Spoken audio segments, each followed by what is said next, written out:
Welcome back to another episode of the Horsemanship Breakthroughs Podcast. My name's Amalia Dempsey, and in today's episode, I interview Jen Clingy and Jeremy Ford from Wild About Hooves. I have had lots of requests to talk about barefoot hoof care, and I feel like Jen and Jeremy are the perfect people for the job. So let me tell you a little bit about each of them. So Jeremy has been a traditional farrier for 20 years before he became a professional natural hoof care practitioner. After being introduced to barefoot trimming, he has hung up his hammer and stored the anvil to promote healthy, sound, metal shoe-free horses. Jeremy has been involved with horses all his life in all disciplines, including hunting, endurance, and stock work. His encounters with wild Australian brumbies in the outback were the major inspiration for the switch to barefoot. These horses have hard hooves, strong and able to cope with the hardest terrain. This natural world led him to study with the AANHCP, which is the American Association of Natural Hoof Care Practitioners. Jeremy currently runs educational workshops on hoof care. He is principal lecturer in the equine hoof care certificate course run by Global Net Academy, the only hoof care course in the world recognised by government training framework and the best in practical hoof care education.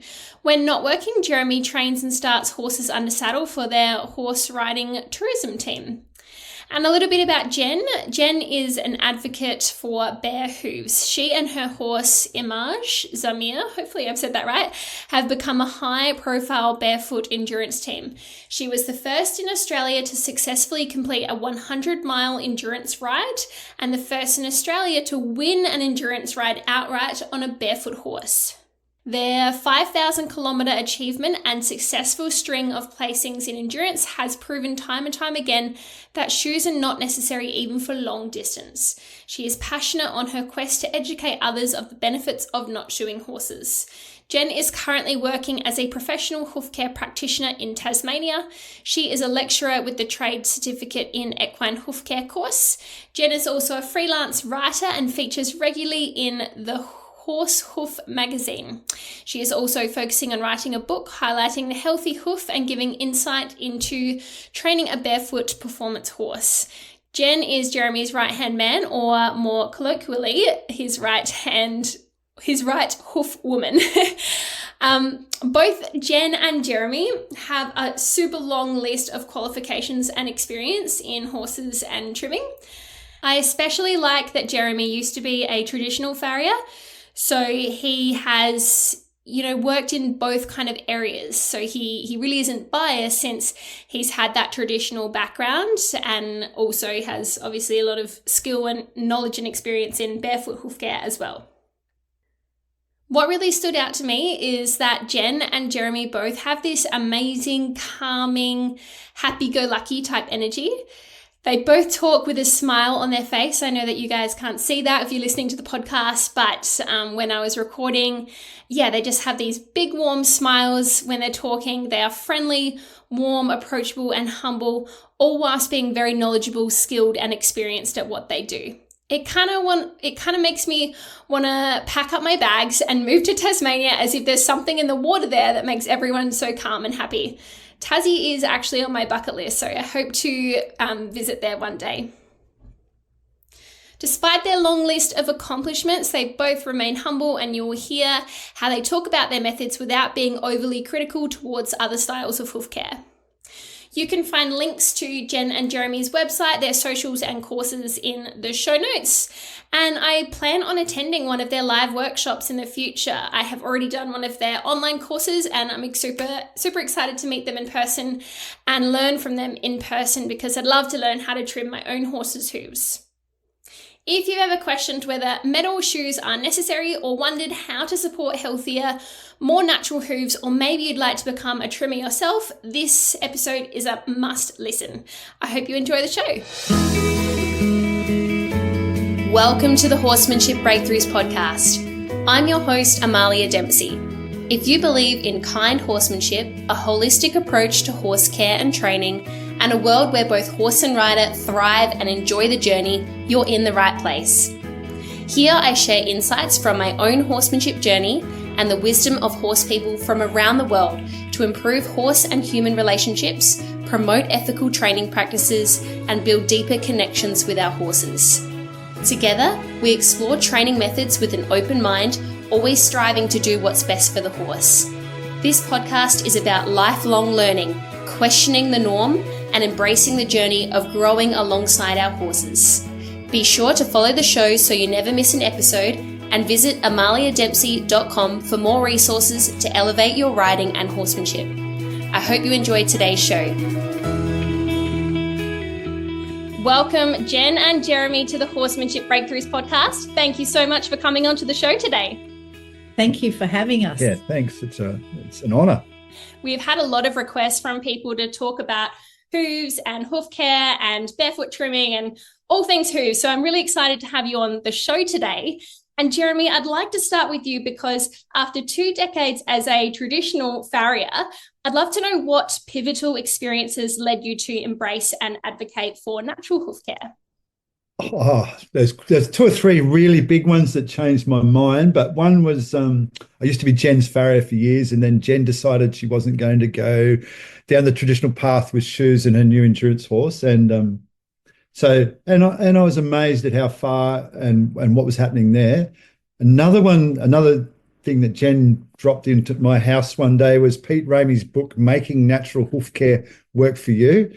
And I read the book, and I have lots of farrier texts and stuff at the time. And I read the book, and the thing that blew me away about that individual book was they looked at the whole horse.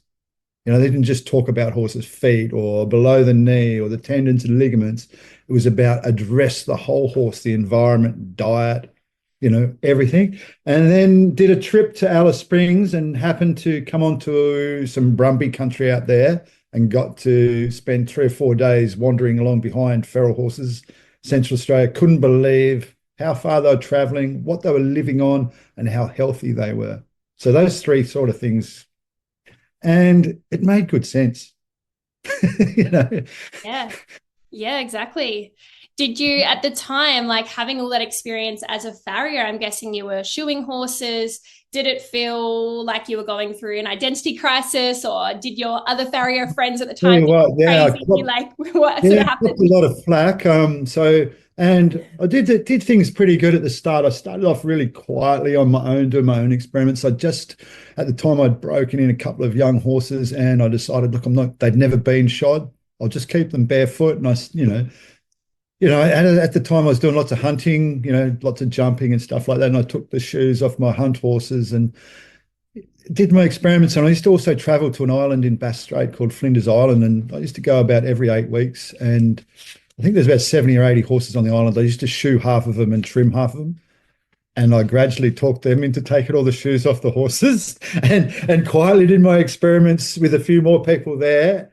And then I went to America and did a trip over there and then came back, and I just never shot another horse since. But yeah, copped a lot of flack. And a lot of, as I worked in the racing industry, a lot of my past clients they'd ring me up and say, look, what if you just come in and shoe this horse? We'll do it of a night time in the dark. So no one knows you're here. I'm like, no, just don't do that anymore. And best decision in my life. It's been exciting and it's, it was a great time to change what I was doing. Yeah. And can you explain how a barefoot hoof functions differently to a shod hoof in terms of, I'm guessing, like the circulation, the shock absorption, biomechanics? Like, why is barefoot best compared to metal shoes? Well, barefoot's best because that's how nature intended the horses to move. You know what I mean? They're meant to feel the ground. And at first I didn't realize that, but, we're the same. We take our shoes off and that the barefoot running movement is the same. And instead of landing on your heels, running in these great big thick padded shoes, landing on the ball of your foot, changing your gait. Well, that's what naturally happens to a horse. But when you shoe it, it doesn't do that. It'll jam its hoof into the ground as hard as it just can't feel its hoof. So a shod horse will trot and canter and gallop on bitumen. A barefoot one will do that, but change its gait, shorten its stride, look after its body. And then as far as what the shoe does, this hoof mechanism, it doesn't allow the hoof to bend and flex and torque in all the different directions, and expand and contract. It lifts the frog off the ground. And it's like a bit like putting a cast on a human's arm or leg a little bit. And the foot feels the ground by moving, contract and expanding, contracting, and that's what the shoe takes out. And it masks the feeling. Yeah, it sort of masks the feeling of the hoof hitting the ground. So, but yeah, there's a lot in it. There's a hell of a lot in it. But yes. And I'm glad you mentioned the barefoot kind of movement in regards to humans, because that was one of the questions I was going to ask you. I've seen, and I'm a qualified physio myself, so I've treated patients who are into the barefoot movement and done a bit of reading and research into it myself, and it's fascinating, right? Like, it is different. Obviously, we're different species. We don't nail shoes into our feet, but yeah, some of the principles are similar. Do you guys wear barefoot shoes, or do you spend time barefoot yourself? It's funny you say that, because I've been doing lots of trail running lately and really got very interested in jogging, and I really love Christopher McDougall. Have you read any of his books? I actually haven't. So he wrote Born to Run, Born to Run 2, and Running with Sherwood, which was all about a donkey. It's just gold. But yeah, on one of my events, Jeremy was joining me, and we're on the way to Denport, like we're an hour from home, and I said, what shoes are you wearing today? And he had this look of horror on his face, and he'd forgot to pack his shoes. I was wearing sandals. And so, yeah, it was a 10-kilometer event, and he just decided to do that barefoot. And normally after a run, he'll pull up with sore knees. And yeah, here we were at the end of the run, and he had no soreness. He felt amazing. It's amazing. Yeah, I just had to run on the balls of my feet, and it just related so much to the horse and the longevity of the horse. And certainly my body's pretty worn out being a farrier all my life and stuff. But it's pretty amazing that I can run the 10K under an hour with no preparation, but barefoot. It was on bitumen, and pulled up with no pain in my knees at all, which was what I normally pull up and then have to rest for 2 or 3 days after a run. It was great. That's impressive. Sorry, we're getting off track again. Sorry. No, that's right. We've messed up the order now, but that's all good. I'd love to know what you think are the biggest myths about barefoot horses that you encounter in the equestrian community. It's one of the biggest myths is, people say, "Oh, my horse couldn't go barefoot." That's it depends on the person's, what they expect of their horse and how much effort they'll put in themselves. To go barefoot, a lot of the time you have to make a bit more effort than just leave it to your farrier to come every 5 to 6 weeks. You know what I mean? You have to pay attention to the diet, environment. The little things make a lot of difference. So, Yeah, that's probably the biggest myth. The other one is the stone bruises. I think is another one that's a myth. People think that every time a horse has got a hoof abscess, it's got a stone bruise. And that's just a myth. I've probably seen 5 or 6 real stone bruises in my entire career. Wow. Where a horse punctured through the sole by hitting a rock. Yeah. Most abscesses are caused by a cavity in the hoof where an infection enters, a little fissure or a separation or seedy toe or something like that. But that's a myth there, stone bruises and abscesses. Yeah, okay. Yeah. And I guess you're right. Like, a lot of equestrians feel like their horses need to wear shoes, especially if they're, doing sports. Are there any cases where you believe shoeing is necessary, or do you think every horse can thrive barefoot with proper management? It's not so much thrive, I don't think I can do everything I can do without shoeing a horse with a traditional shoe, but use hoof protection definitely. Yeah. And hoof protection's better and better and better as time goes on. It gets, easier to apply and works better for the horse and absorbs a lot more concussion. So even when it comes to laminitis and things like that, you are far better off to glue something to the horse's foot than nail something to its, a wedge, a pad, or set the brake over under the frog, all sorts of different things. Clogs made of wood are, the thing about steel is it doesn't absorb any concussion. You want to have, whereas the plastics and all the rubbers do. But yeah, no, I don't think you need to shoe horses. Yeah, it's surprising to me that, obviously trimming and the protection of the hoof with other alternatives to steel shoes has come so far, but I'm surprised it's not more mainstream now, right? Like, it takes so much to shift these traditions in the equestrian space. Like, why do you think this hasn't happened yet? How do you respond to critics who say that barefoot is just a trend and that horses have been shod successfully for centuries and that's the way that it's always been done and that's what works? Successfully, they've been unshod the entire lifetime of the horses. That's a good point. Yeah, before we started we've been shoeing them for a millisecond. Yeah. So shoeing is the trend, it'll disappear eventually. No, like that. But no, I don't think it's a trend. It's probably started, the movement probably started 30 odd years ago with the key people like Jamie Jackson in America, who was a farrier who stumbled onto barefoot. Hildred Strass was a German veterinarian that stumbled onto it, 30 odd years ago. And it seems to be building more momentum. And I know it's creeping into the racing industry and things like that. Really? Oh, definitely. Yeah, oh, there's cool. a heap of like I look after I've got some clients that race horses and they have to put tips on them to make them legal to race, but they do all their preparation barefoot. And that's becoming more and more the norm. The best horse in Tasmania raced with tips on it. What are tips? Tips is just the law on making a horse legal to race is they're not allowed to race with no less than 1/3 of a shoe on each foot. Wow, I wonder why that's a rule.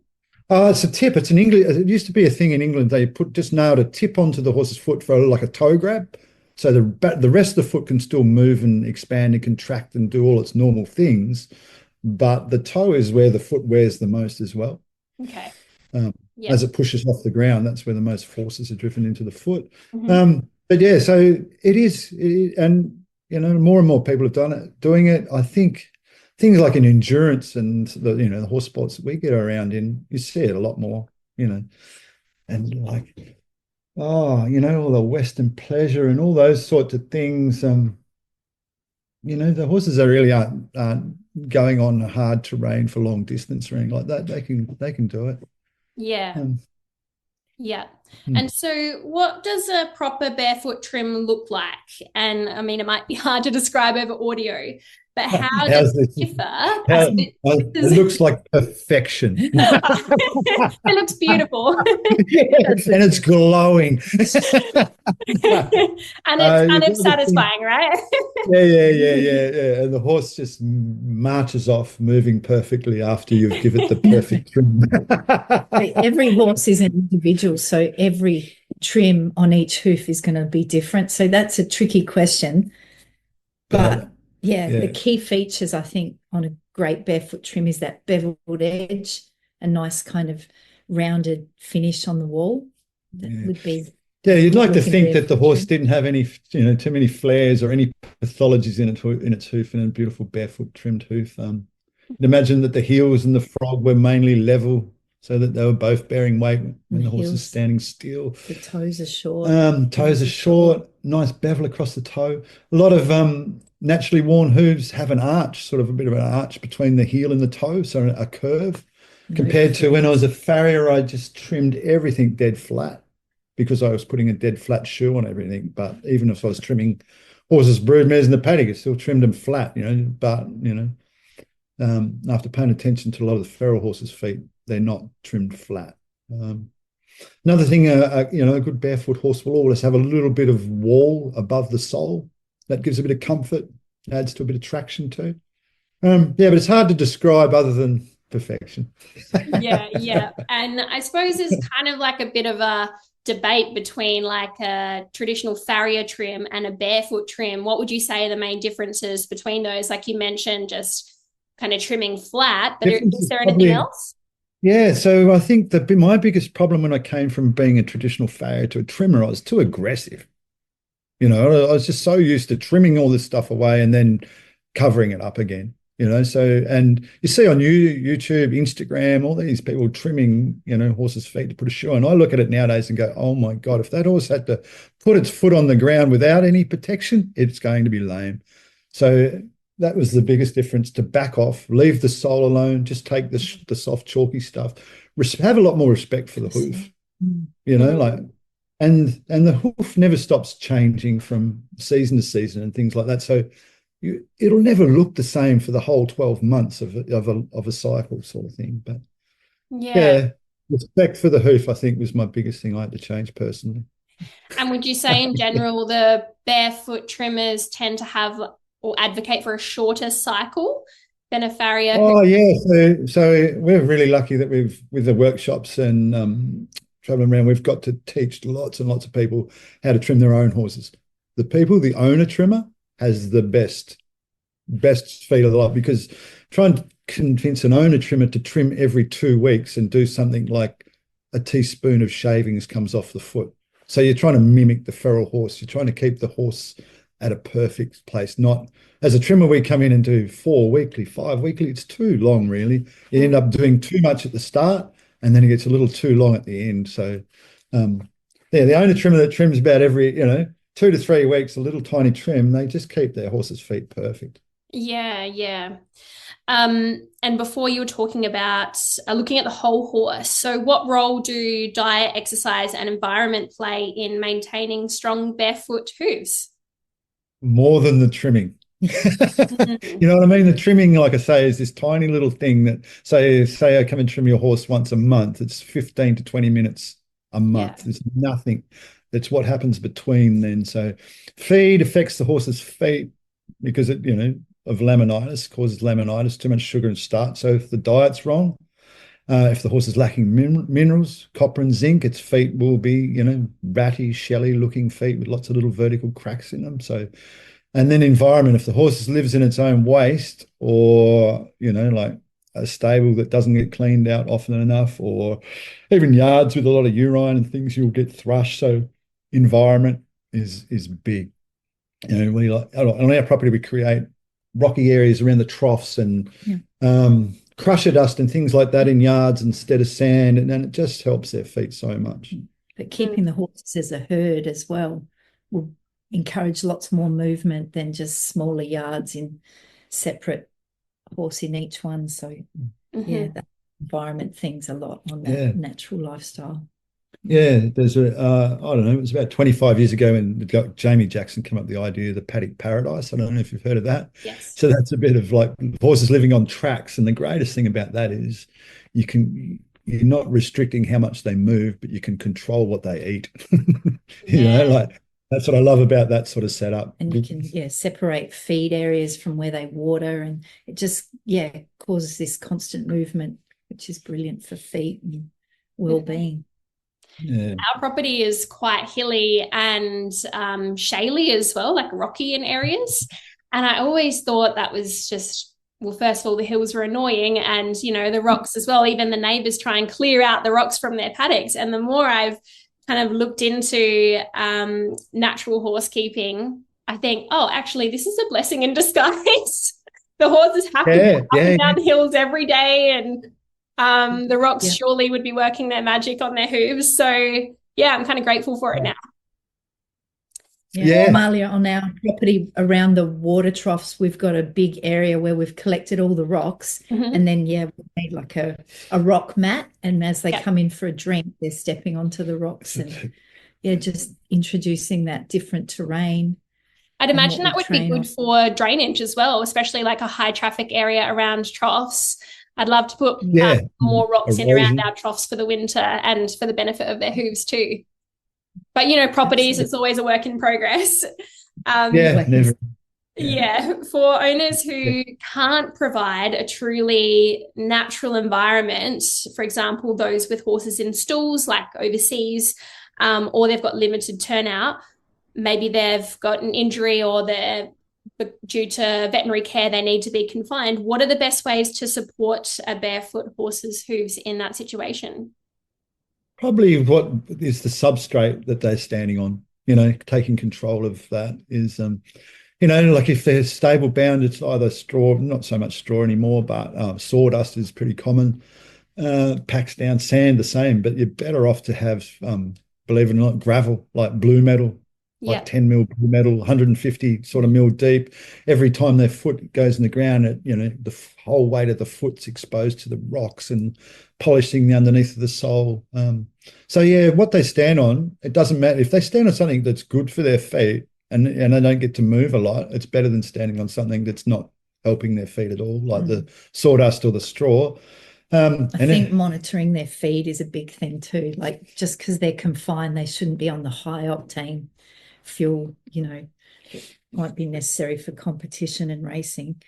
So that, helps keep them settled. And slow, or if a horse was in a bad environment, I'd say would be a stable, because I don't know, have you heard of the Brumby Research Unit that the Queensland Uni set up? No. Professor it was and Brian Hampson did a PhD on the feral horses in Central Australia, and it was an amazing study. Anyway, so they darted lots of feral brumbies and put tracking collars on them and released them into the desert to find out. Was this in your course? I think there was like a documentary.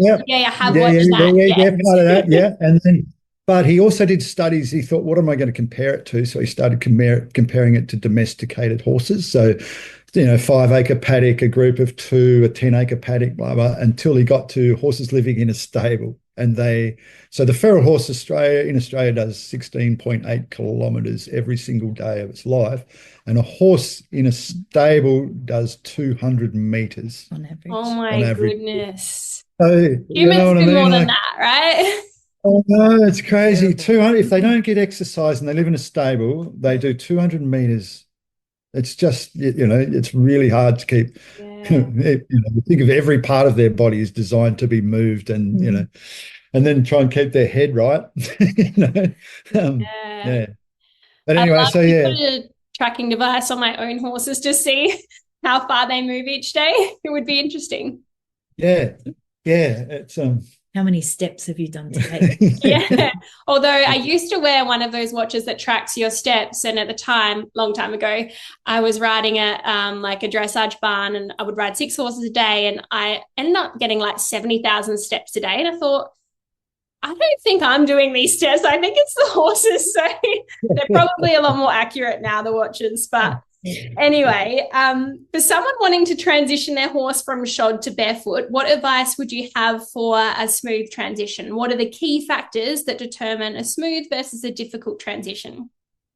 Crikey, like if you were a one-off learning to trim your horse and you're going to pull the shoes and do it all yourself from scratch, you'd have to get some education somewhere. So one of our online courses would be good, but if you were going to pay a professional, get a really, reputable trimmer, or go on we've got a site with all our past and present students on it. You get hold of one of those guys. And the other thing is hoof boots. You don't know how damaged the horse's feet. Some really good tests you can do as a horse owner or anyone, to how strong is my horse's hoof. One of them is to just put your thumbs in front of the apex of the frog and press it as hard as you can. And if you can bend that sole quite easily, you're going to have a thin-soled horse. And a horse that's a good barefoot horse that's comfortable to trot and canter on gravel, you can't bend their sole with your thumbs. The other thing, you can squeeze the back of the foot, the digital cushion. So that's a big soft above the frog, in between the collateral grooves at the back of the foot. And that should be a nice, like squeezing a tennis ball sort of feel about it. And that's good. And then other times when it's not developed, it's just like pinching the frog. It's just like there's nothing there. So these are a couple of things you can check out that will sort of give you a timeline on how good, or a bit of an idea of how good or bad your horse's feet are and how long things will take. But yeah, boots is the other thing.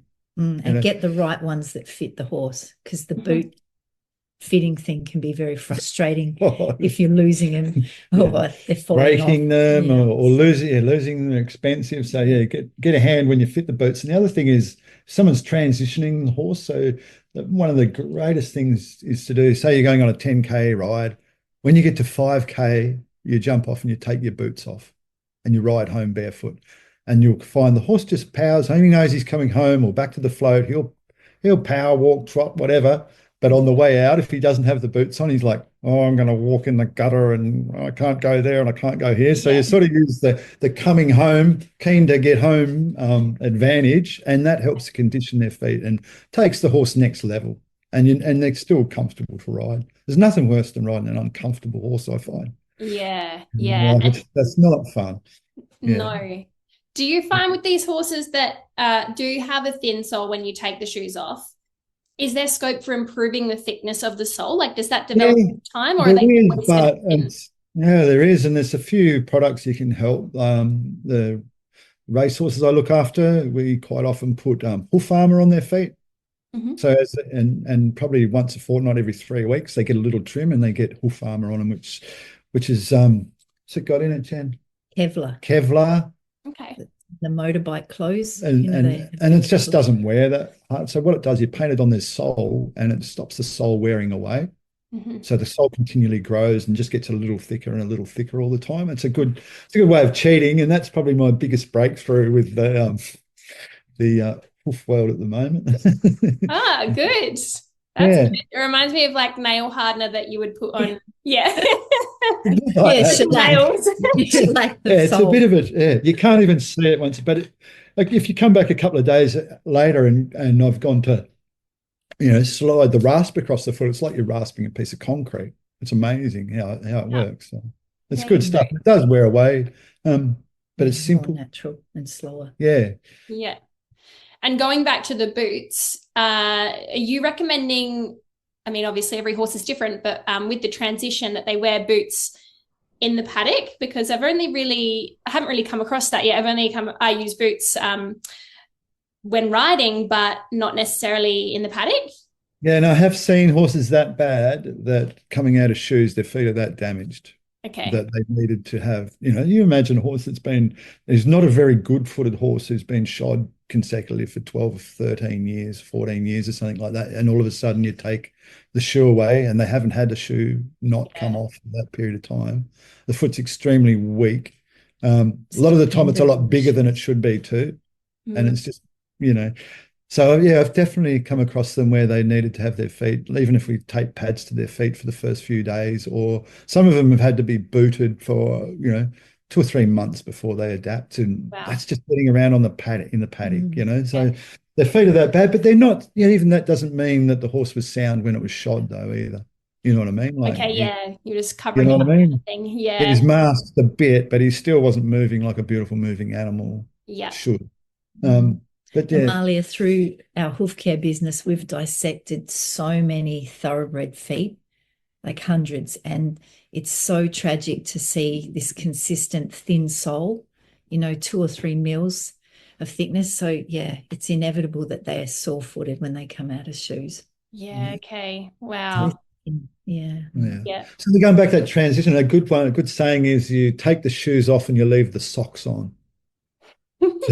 So you do the tiniest little trim, you just stop things from break, and you gradually do that a lot for the first bit until you grow the nail holes out. And, there's you can't but there are great horses that come out of shoes. Plenty of people that endurance ride along, lose a shoe they don't even know.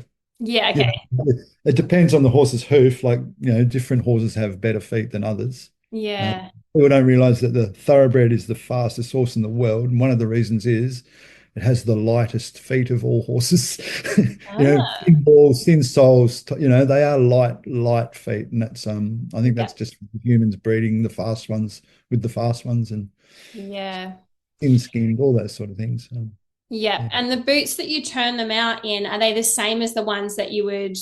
Yeah, it's whatever you can get, and yeah, it's what you can with laminitis. There's all different. There's sort of like what they call cloud boots. There's different ones with the sponges and the breakover set right back underneath them.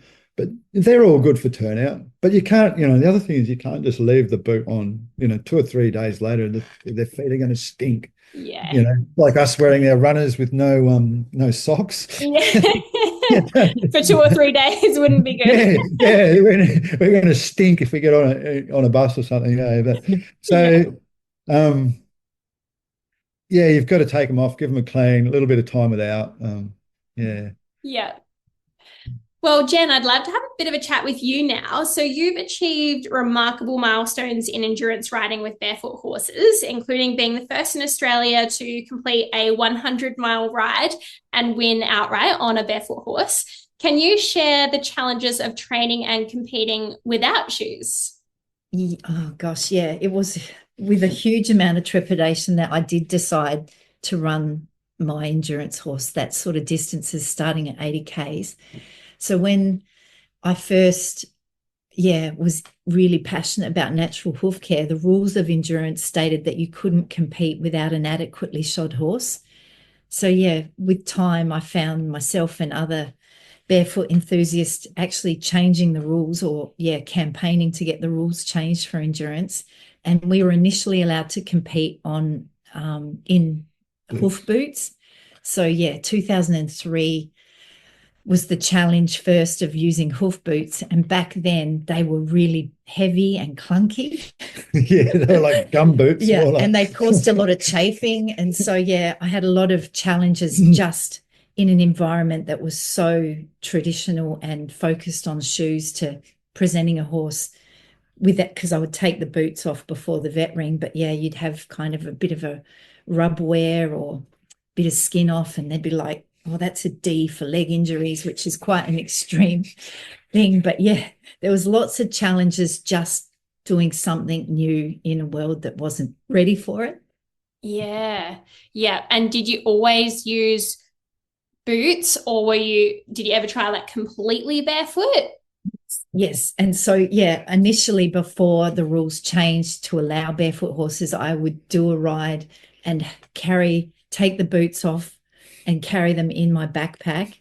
And then before I got back in, I would put the boots back on just to be able to, not get disqualified. Okay. But as soon as we were allowed to compete completely barefoot, it's 100% natural. And that was just amazing. Yeah. Did you find that you actually saw an improvement in your horse's hooves going barefoot versus? Huge improvement. And even they were growing during the ride. Like I would come back and within a day I would have to trim them again. So wow. A lot more movement is encouraging more growth. And that, I think, is one of the big learning factors with having a performance horse. The more you ride, the more they're growing. And you sort of want to be really meticulous with their feet and trim them a lot more regularly. And then, you become completely hoof obsessed, as I have. I think it's great. Many riders worry about traction and grip on different surfaces, especially if they're doing something like endurance or other equestrian sports. How do barefoot hooves perform on roads, rocky terrain, or in disciplines like jumping and eventing where people feel like, oh, I really need to have studs in or something like that? I think you've got to take the time to get them prepared for all different terrains or whatever discipline they're doing, like jumping. And with that, really getting to know your horse's capabilities and their individual feet, you work with that. So I think, for example, with jumping, you'd want to leave as much traction in the bars and the hoof wall as possible.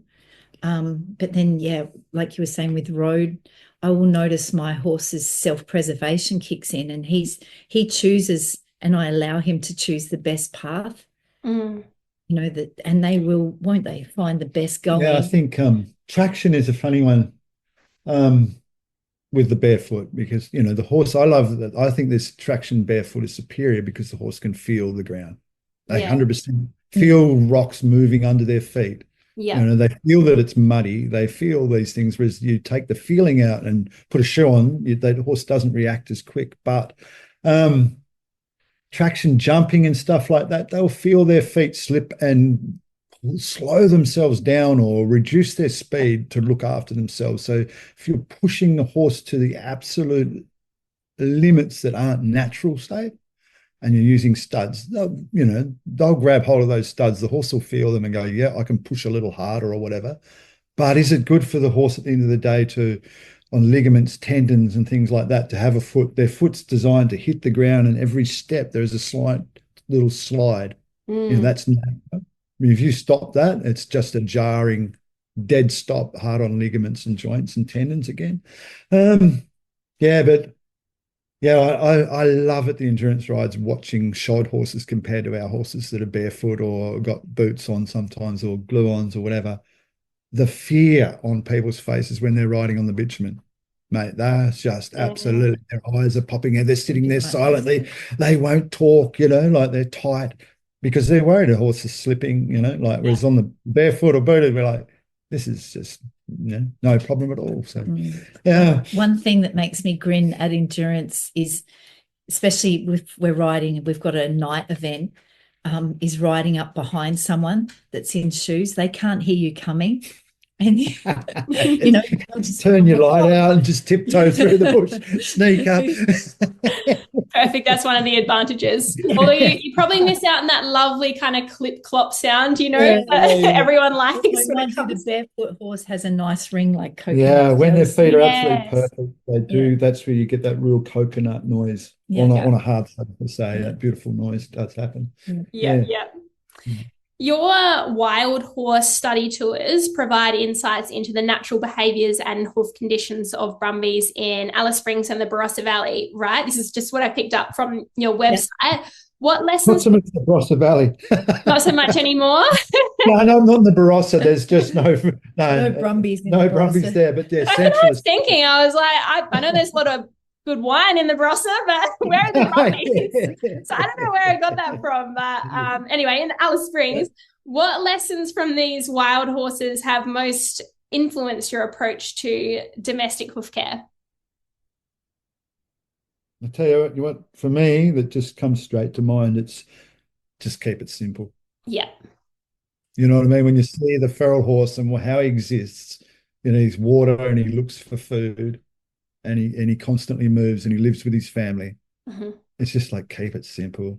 Yeah. We complicate so many, it's ridiculous. I see past clients probably spend more time changing horse rugs and picking up manure than they do anything else with their horse. It's just, they haven't got time for a ride because they've had to change the rug 3 times during the day, and then we've got to pick up the manure in the paddock and and then mix 45 different things together to feed their horse.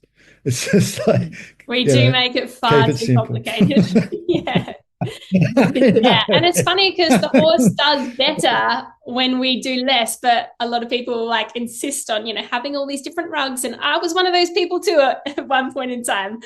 And the stabling and all of the extra things that actually don't really provide a lot of benefit to the horse. Every time we're teaching or performing hoof care, we've got the wild horse in the back of our mind, because for us they just cement all our beliefs in natural hoof care. Mm-hmm. And they provide this amazing kind of blueprint template for what we're trying to achieve, and they're like the holy grail. They're good. Yeah. There's nothing else as a model. What else have we got as a model? There's no vet out there. There's no human for it. Survival of the fittest. You know how sometimes vets will just say, "Oh, just put shoes on," or "Oh, actually, you need a wedge shoe or a specific type of shoe." Like, do you kind of butt heads with vets sometimes when it comes to these suggestions, or what's your take on that? Yes and no. Work with some local vets and have no problem at all, and have access to some of the best science in the world, as far as Professor Pollitt and friends like Neil Vork and things like that, that we can take radiographs and bounce them off, real professionals. Mm-hmm. But vets, it's determined by their client, but their client's looking for a quick fix and a quick result. So shoes, of course, are going to offer that. Yeah. But a lot of the time too, you got to think that when a vet goes to school and studies, it's a lot of study and a lot of different animals spread over the 5 or 6 years that they study.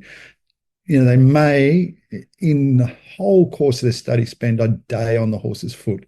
They might not spend that amount of time. So, and then they just have to go with what the norm is. You know what I mean? If they say a wedge or whatever, or put it needs a shoe, needs a bar on it or whatever, a lot of the time, give nature a chance. The horse will heal itself 10 times better. And we will too, humans, all animals, just if we give nature a chance. And Dr. Time. Dr. Time and Dr. Grass are the two best doctors in the world. Yes. I suppose it's like GPs, right? They've got a broad scope of knowledge, but if you need something more specific, you've got to see a specialist in that field. Um, Yeah, definitely yeah, go to the specialist and I suppose if I was a horse owner and be inquisitive and ask for a second opinions and seeing if something doesn't sit right with you. I don't know how many times we've gone to a client and you're like, what the hell? Like yeah. as diagnostic tools get better, they find more problems, but they still don't know, still can't fix, damaged tendons or things like you've just got to rest, so. Exactly, yeah. And with laminitis, as you know, it affects many horses. Could you discuss preventative measures and the role of barefoot hoof care in managing and mitigating this condition? I think the greatest thing is through our 2-day hoof trimming workshops for horse owners, and it is education. It's anatomy. So we dissect, like, pretty intense dissection, and people get to see the lamina and actually understand what its job is, how it holds the bone to the hoof wall, and 100% supports the weight of the horse. Transfers the weight of the horse's skeleton through the lamina to the hoof wall. And then what happens when the lamina get damaged, the bone starts to descend in the hoof capsule and cause the pain. So education at the end of the day and preventing it, like being able to recognize the feed changing or the horse is putting on weight or, fat deposits and all sorts of little things. The rings in the horses, every time you see a ring in a horse's hoof, people call them stress rings. They're actually laminitic rings. The lamina has to be damaged to cause that ring in a horse's foot. But, being aware of all these sorts of things. What do you reckon, Chad? Yeah, well, laminitis is one of the biggest killers of horses worldwide, and it leaves them crippled and Yeah, lame. it doesn't. Yeah, lots of horses not just So, crippled. I mean, have to put down, but ruined for life. Yeah. So, I think horse owners need to get the knowledge to be able to recognize the signs and just be on top of it. It should be something that's really well known now, so that prevention is better than cure. Yeah. Because long road out of the damage of laminitis, and some just can't be. There's so much internal damage. So once a horse has laminitis and rotates and starts to push the sole out, the lamina never comes back to what it was. It'll never heal as strong as it originally was. So, and each time they have laminitis, it gets a little worse. So, you're compromising, how your horse moves. I think one of the biggest obstacles, I don't know about Tasmania, but I'm guessing so since it's probably wetter there, is that spring grass, right? And a lot of properties just become covered in this lush spring grass, which you'd think it'd be great, but actually creates a bit of a barrier because there's like no paddocks with no grass in them. So what do you do in those situations? I don't know. Years ago, I went to a lady by the name of Jane Myers. Who, I don't know if you've heard of it. It'd be great to do on your podcast, I reckon. But anyway, she had this, great way of managing small properties and had a sacrifice paddock or a yard that was, and we use the same thing here. When the horses are too big and chunky, and like once a horse gets to about 6-7 years old, it stopped growing. It just if it gets too much feed, it just turns fat. So having that opportunity to lock them in and sacrifice that paddock, and manage your property better, I suppose. But we have a lot of good grass in Tassie, and it's springtime and autumn. Normally in the autumn we get another flush that can be just as potent as the early spring stuff. So sugar in the grass. So we've got to get out, exercise them, or lock them up. I think that happens that doesn't happen so much in the horse industry, that every other, animal, cow, sheep and things like that lose a bit of weight in the wintertime naturally. Like farmers, their cows in the winter start to the cows are having calves and stuff, look a bit skinny and that, and then they put the weight on during the warmer months. But the people never let their horse lose any weight during the wintertime much. They feed more, put more rugs on it, and then when the spring comes, it's already ready to pop, so it doesn't need anything more. So try and educate people and maybe, keep the rug off, let your horse lose a little bit of weight during the wintertime. It's the only time your horse will probably lose any weight. And then when it comes to spring, it might have a little bit better life. It won't be locked in a yard for the whole of springtime. So management again. Yeah. On another note, I like to ask people on the podcast if you have any favorite books or resources on usually horsemanship, but in this case, hoof care or either or both. Oh There's my so God, we many. love books. You should have a look around here. Yeah. So I've got some favourite authors. Mark Rashid. Yes. I've I love interviewed his him on stuff. the podcast. Oh wow, how nice! I'll have to get that up and listen to it. But yeah, I love his way he relates horsemanship to stuff that we do in day-to-day life and keeps it simple. Another one of my favourite horse books is Through the Eyes of a Horse by Carlos Tabernaberry. Okay. He's an Aussie guy, a Spanish guy, but he lives in Victoria.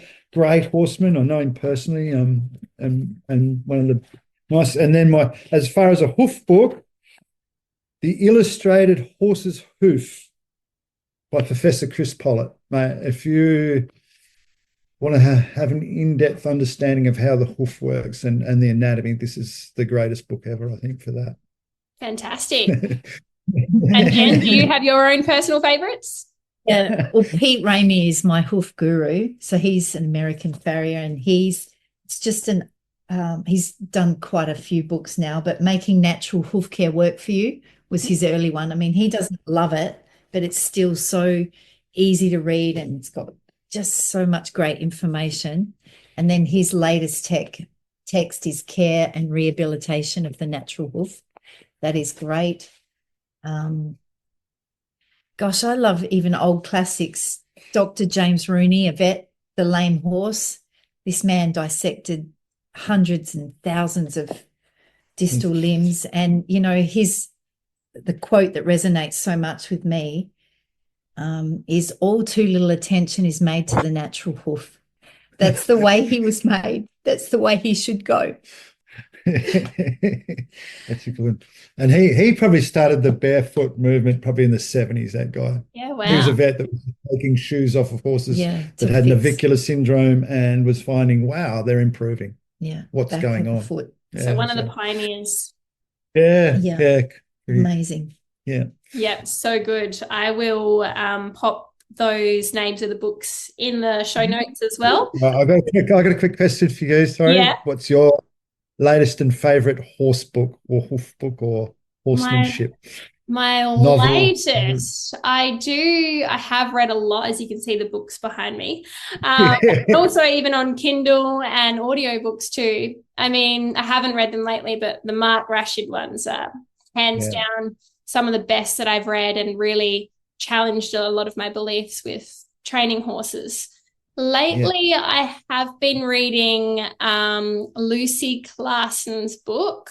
The title escapes me, but it's basically talking about polyvagal theory. And what else? At the moment, I'm kind of diving more into an online course with someone who I really look up to. Her name is Kelly de Goose. She's a Piaffe trainer in the Netherlands, but she also has a horsemanship focus, which is really rare, you know, that combination. So been looking into her work. And there's actually a couple of books that are coming out soon. One is Elsa Sinclair's new book, who I've also interviewed on the podcast. I'm excited to read that. And then I also interviewed Andrew McLean recently, and he's got 2 books called Modern Horse Training that have come out, and I think I want to buy them and start reading them too. So, yeah, there's always horse books on my mind. Yeah. And there's always so many great horse trainers and hoof care practitioners. So we're just going to keep learning, aren't we? Yes. Yeah, exactly. And that's what I'm addicted to, the learning process. There's always more to learn about horses. Absolutely. It's a never-ending journey, isn't it? Yeah. That's it. That's it.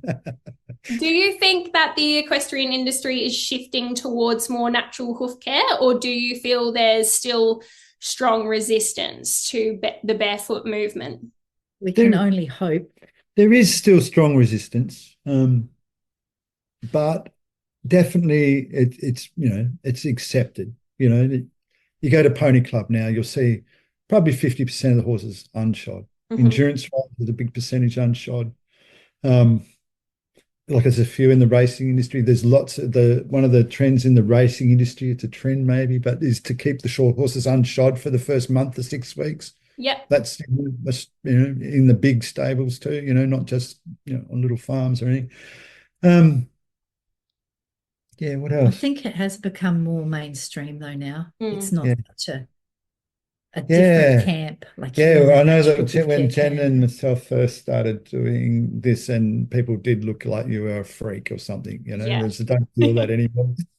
We run a school and we have, every year 20 odd people come through that want to be professionals, and they don't go away. They just keep coming every year and so, and the online courses is really good, and our weekend workshops always fill up. So I think there's more and more people interested for sure. Yeah. That's fantastic. I wonder if in the future, who knows how long, maybe 50 to 100 years, maybe longer, whether people will be saying things like, can you believe they used to nail shoes on horses? Like, I think, it might be in a museum or something.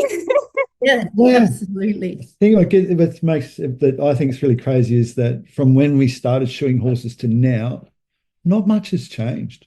You know what I mean? Of all the modern material, it's only in the since Barefoot, really have people started to change and get all the plastic bonded shoes and stuff, because people realize, wow, the shoe's causing concussion. Yeah. Like this horseshoe design really hasn't changed. No, and the method for connecting it to the horse hasn't really changed, except for the gluing stuff that came through the Barefoot stuff. But one of the hoof boot manufacturers, we were listening in at a conference, and he said it's only a matter of time, and you'll pick up a spray can and the hoof and just spray it on, and there you go. Yeah, there's your hoof protection. That's Garrett Ford. So that's exciting. And I'm waiting for that. I'm holding him to it.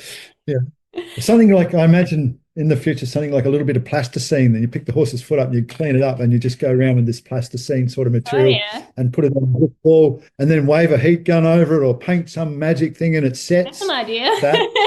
That's what I reckon, that it will be the biggest breakthrough, because all you're trying to do is replace hoof wall that's wearing away. That's what. Yeah.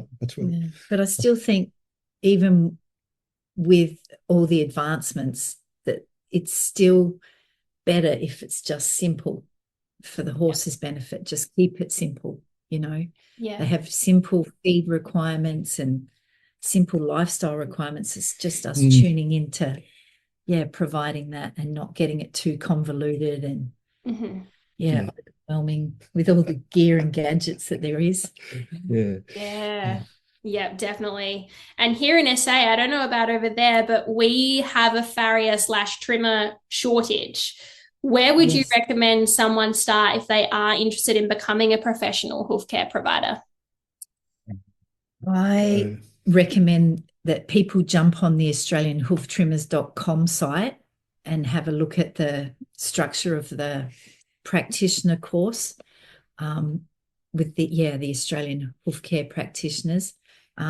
They're just such an amazing body of practitioners, and they're such a supportive environment, and they're traveling and trimming all over Australia. That would be my first go-to, and then even find and talk to one of the trimmers on the site if they're in your area. Get yourself to a 2-day workshop and just get the maintenance skills in place and go from there. I reckon just go to your local farrier supplier place and get yourself a rasp and just get started. Really with a rasp, you don't do too much damage. I think if anything, this shortage is good motivation for people to learn how to do things themselves. It's certainly on my to-do list. I feel like it would give owners a sense of, what's the word? Relief in a way, because they can take ownership over this. If the farriers all just disappear or the trimmers all just disappear, I think too, which feels like it sometimes. I know it is. And that is the biggest concern that people are bringing to workshops is, I've got to be here because I can't get anyone. I can't, But I think once upon a time, even only maybe 30, 40 years ago, that most people that had horses could trim their feet. Most people could put a shoe on. Like anyone that worked on a cattle station or anything like that. It was their livelihood, and that was handed on from generation to generation. And all of a sudden, as technology gets better, we get gaps in things like that.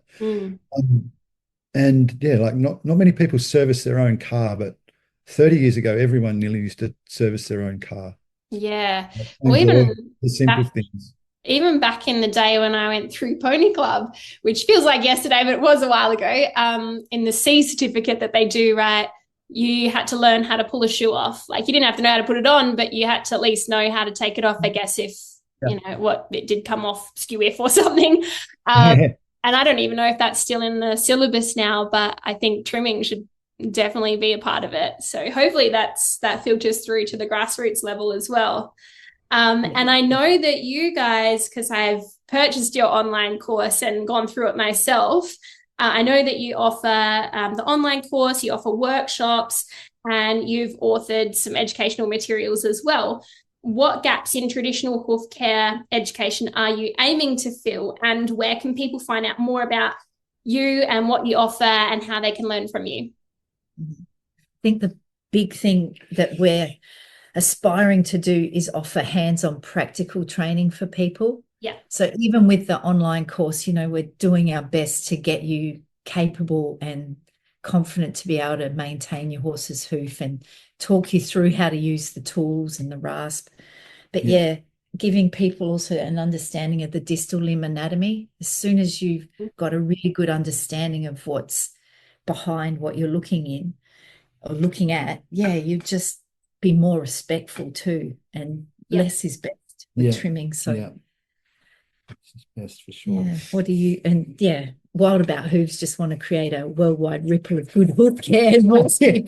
Exactly. Yes. And I know you offer those in-person online workshops all around Australia, right? Or So I think that's a great opportunity for people, because it is such a hands-on, like, tangible skill, isn't it? I mean, the online course is fantastic, but personally, I feel like I need to have that in-person guidance too. Yeah. We must be one of the only freaky people getting on a plane with boxes and boxes of cadaver legs. Horrible. How do you get that through customs? You're allowed to travel anywhere in Australia with meat from state to state. So it's just meat. Okay. But there you at go. the airport, it's horrific when you get there and you've got 100 kilos of horse feet, and the people go, what's in there? And you say, well, it's meat. And then they have to open the box and have a look, and I say, well, it's actually horse feet. and we lecture with them, and then your suitcase is full of anatomical specimens instead of clothes. It's just the other thing is that guys, when you collect them, they think coming from Tasmania the boxes are full of crayfish or scallops. Oh my goodness. Yeah, of course they would. There you go. There are a few challenges in teaching. It's the worst part of the thing. The worst part of the whole job is collecting the hooves and getting around with them. But nothing, it's, being able to hone in on learning the tool skills and trimming without having to worry about positioning yourself under a live horse. And, with the cadavers, you can really get some really... I don't know how you could do it with groups of 10 or 12 people or 15 people. It'd be like 15 different horses and try and keep everyone supervised. It'd be dangerous. So yeah, and I think people would be worried, I know I would be worried about stuffing things up, whereas on a cadaver leg, it's not gonna affect the horse if the horse is already gone. Exactly. You can get a little bit more aggressive out of your system. There's more room for error, put it that way. Yeah, definitely. Yes. Well, what I'll do is I'll put links in the show notes to your website for people to find out more about what you offer. And thank you so much for coming onto the show. It's been a fantastic chat. I've loved talking all things about hooves with you, and I'm excited to one day do a workshop with you in person. So thanks again. Thank you so much for having us on the show. Thanks for tuning in to the Horsemanship Breakthroughs Podcast. If you enjoyed this episode, be sure to follow the show so you never miss an update. I'd truly appreciate if you could leave a rating and review or share this episode on social media. It helps more listeners discover the podcast and hopefully has a positive impact on the horse world. For more resources on horsemanship and rider exercise, visit amaliadempsey.com. Thanks again for listening. Have a great day, and I'll catch you next time.